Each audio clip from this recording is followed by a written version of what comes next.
If you want to improve, be content to be thought foolish and stupid.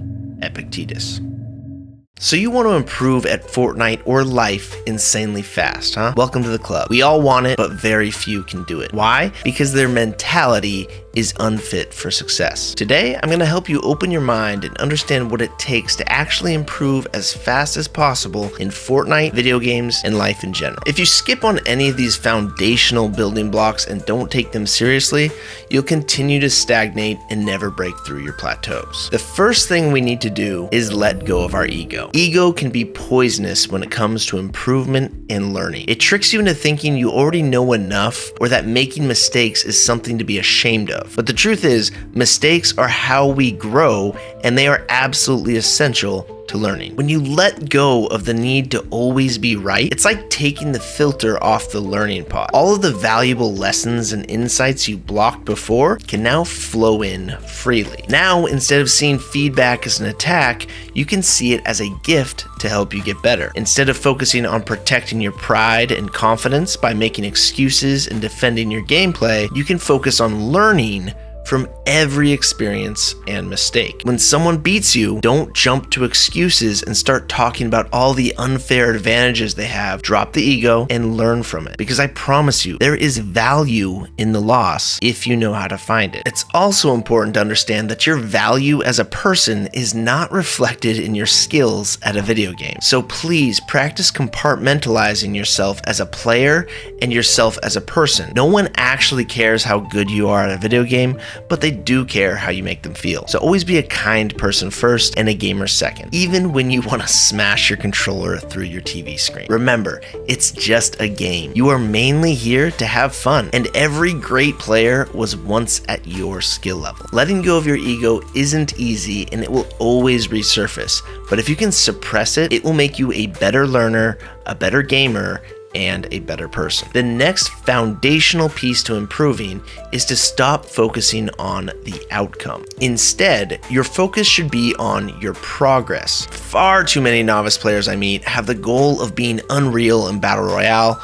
or getting earnings, and they don't really have any smaller goals than that. Your big goal of being a pro player is honestly just too far away to help you today, and will actually make you unmotivated and discouraged. Who you are today is just too disconnected from who you want to be. Instead, you need to focus on the individual steps to get there. If you stay disciplined and focus on setting small goals and getting those small constant wins, you'll stay motivated and keep improving every day. Not only that, but you will learn to be a better learner, which will exponentially increase your skill gains. We'll talk more about that soon. The next foundational piece to improvement is to be accountable for everything. If something goes wrong, it's your fault. Own it. To some degree, you had control over the outcome. You probably could have done something better to improve the outcome. Accountability is a trait of all winners throughout all walks of life, and that is because they are the master of their fate. The belief that the situation is always in their control gives themselves the permission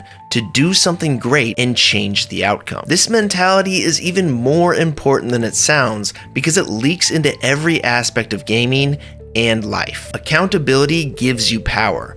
The moment you start taking accountability for your problems, you go from being a victim to a problem solver. So instead of looking at your death cam and blaming bad luck or making excuses, you immediately begin to focus on what you could have done differently. And when the odds are stacked against you, your mind immediately focuses on what you can control rather than being overwhelmed by what you cannot control, which can keep hope alive and allow you to continue to make good decisions and ultimately cause you to clutch up in hard situations for unlikely wins that will have your friends wondering how you do it. Now, all of that is not to say that you can control everything and that bad things won't happen, because they definitely will, and not everything is in your control. But how you react to the situation is in your control, and that is where you find your power. The next key to improving is setting up systems so you can practice regularly. Most people don't do this, but the ones who do improve much faster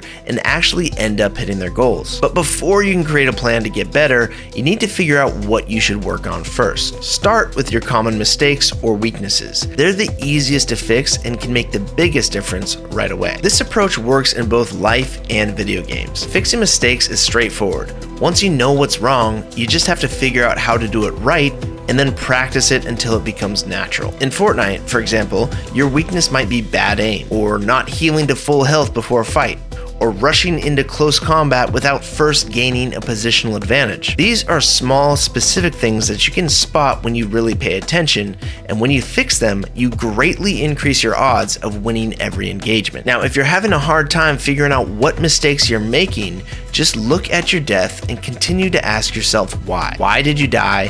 Why did you enter the fight like that? Why did you not have that item in your inventory? Why did you push that far?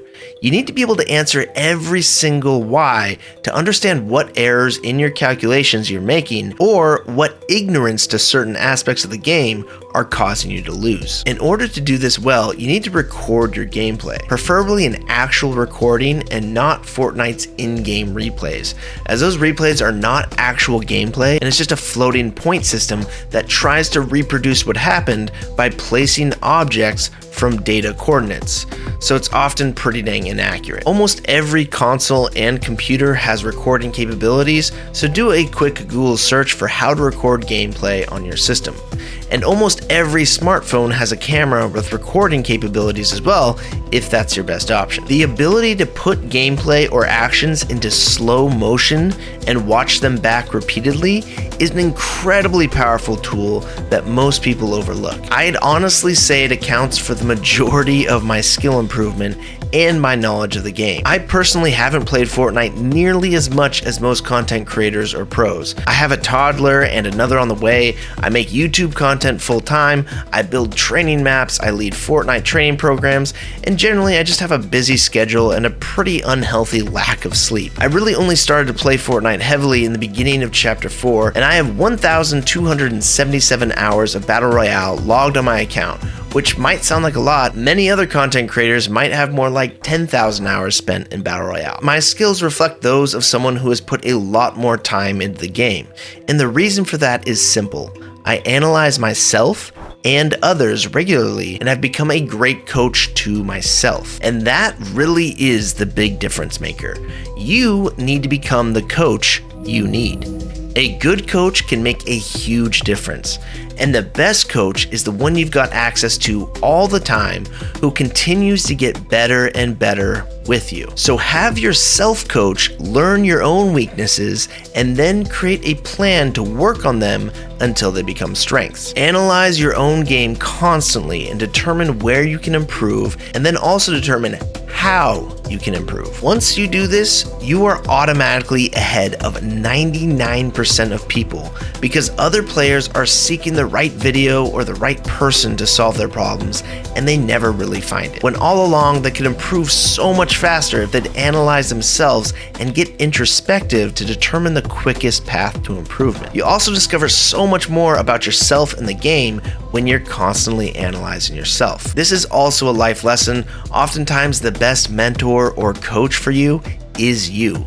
The answers to all your questions are inside you. You just have to keep digging and answering your own whys. The solution is always hidden in the problem itself, and if you dive deep enough into the problem, you will eventually find the solution on your own and come out the other side with much greater confidence. So find your gameplay weaknesses and then write them down somewhere. Do not skip this step. It's incredibly important, and it's even better if you put pen to actual paper and take the time to physically write it out. Just list every weakness you found. Watch hours and hours of your gameplay and write down all the bad stuff you're seeing. Now, go through your list and pick out one thing that seems to be your most recurring issue. The thing that if you were to fix it would be a major win. And please, don't say aim for every encounter.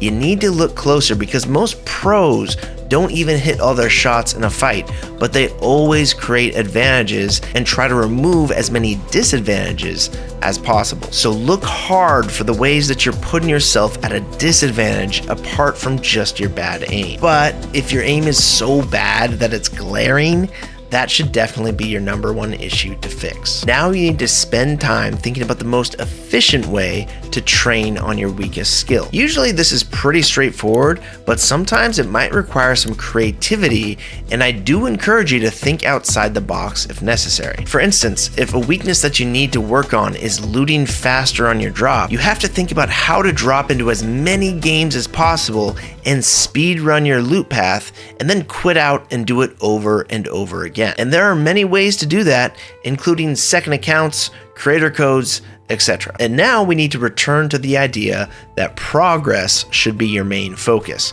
We aren't talking about setting a big goal and working towards it. Instead, we are focusing on the small improvement we are making to single skills. So choose a single skill to work on and pay attention to your progress. If you can quantify your progress, find a way to do it, whether that's using timers, accuracy stats, or just manually counting your successes in a gameplay recording. Using metrics is great because it's motivating and allows you to actually track your progress. The more you set small goals and achieve them, the more motivated you'll feel to continue working on that skill. You'll also have that skill in the back of your mind at all times during regular play, and it will become a focus for you. And then one day you'll realize you are now significantly better at it than you could have ever imagined. If you play Fortnite Zero Build, or you just want to work on your aim and movement inside Fortnite, I worked very hard on creating the best training map possible to improve your skills.